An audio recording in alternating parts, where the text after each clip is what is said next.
Korça çeli sezonin turistik veror me edicionin e 19 të Festivalit Ndërkombëtar të Karnavalit, në një festë të jashtëzakonshme, plot ngjyra, gëzim dhe performanca magjike.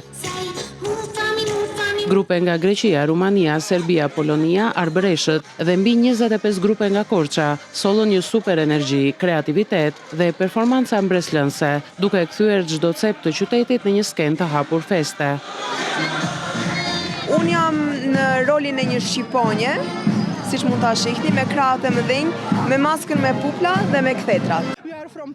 Ne jemi nga Polonia. Polonia është një nga prodhuesit më të mëdhenj të mishit të patës, prandaj këtë vit vendosëm të performojmë me këto kostume. Ne kërcejmë duke përfaqësuar patat. Patat fluturojnë së bashku në harmoni. Ato janë të guximshme, ndaj dhe ne kërcejmë duke u frymëzuar prej tyre.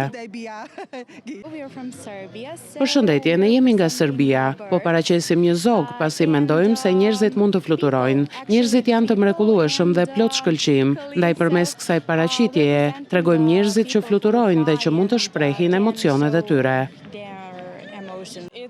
Është hera ime e parë këtu. Grupi ynë i karnavaleve ka qenë këtu rreth 4 vite më parë, por për mua është vizita e parë. Deri tani po kaloj shumë bukur. Mira banor dhe vizitor shijuan magjin gjatë gjithë ditës në një atmosferë festive dhe unike. Festa kulmoi në pazarin e vjetër të Korçës, ku të gjitha grupet performuan në skenë. Vëmendja i duhet kemi për Korçën në shumë e madhe.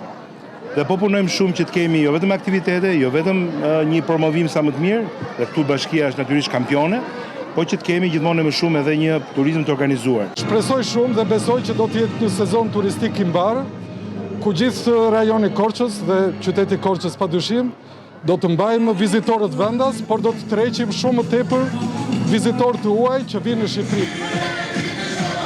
Edicioni 19 i Festivalit Ndërkombëtar të Karnavaleve ishte një tjetër ditë që dëshmon se Korça është kryeqyteti i festës, traditës dhe mikpritjes dhe një nga destinacionet më tërheqëse të sezonit.